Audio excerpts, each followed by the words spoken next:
What's the crack, everybody?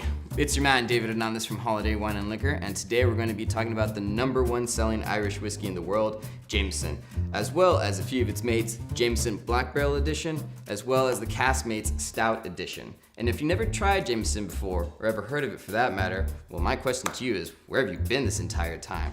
But fear not, lads and lasses, but for today we're going to inform you about all things Irish whiskey. So, what is Irish whiskey?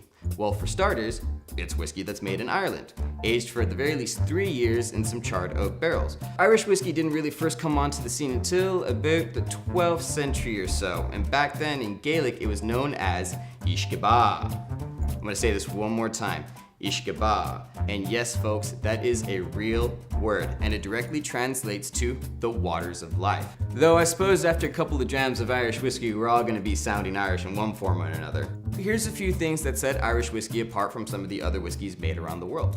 Number one is that Irish whiskey uses a combination of malted barley and unmalted barley. Remember this, folks, because we're gonna come back to this in just a second, okay? And number two, Irish whiskey is the only whiskey in the world that can boast the fact that it distills its whiskey 3 times. And as a result, we get a whiskey that's silkier, creamier, and has a much smoother mouthfeel. And we have our man John Jameson to thank for this, and he was the one who invented the most successful distillery in 1780, and known as Jameson. So on to why we're actually here, right? Let's talk about Jameson.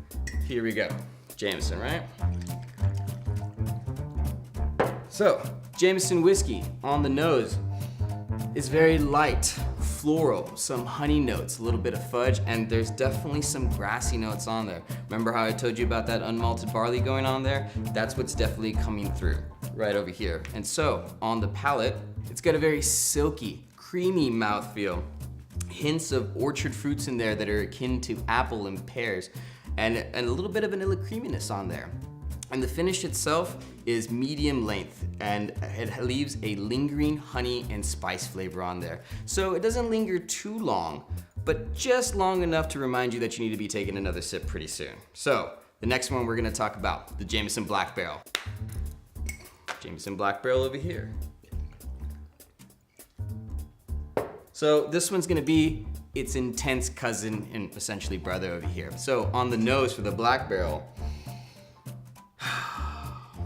as you can tell, this one's probably gonna be my favorite, right? So on the nose, we have hints of tropical fruits that are akin to coconut, nectarines, some sweet cereal grains on there. It's full and creamy with hints of dates, walnuts, and a little bit of cinnamon flavor on there. And the finish is definitely long and fruity with a very apparent ginger kick on there. So that's the Black Barrel edition. Now let's talk about the Caskmates, right? Caskmates, here we are.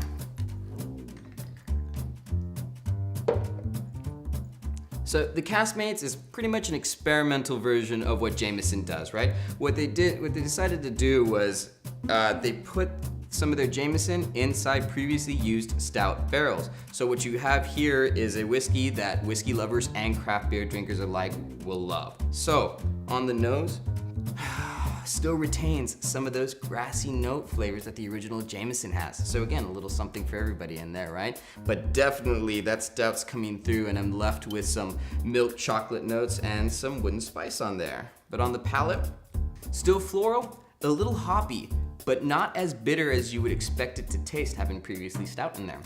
And then there's still that signature vanilla creaminess at the very end.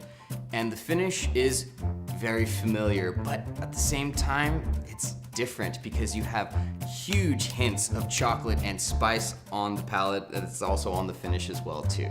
So that's Jameson in a nutshell. That's like, of course, we always have some cocktails that we can do afterwards, and so if you're interested, please stay tuned after the jump. Slante.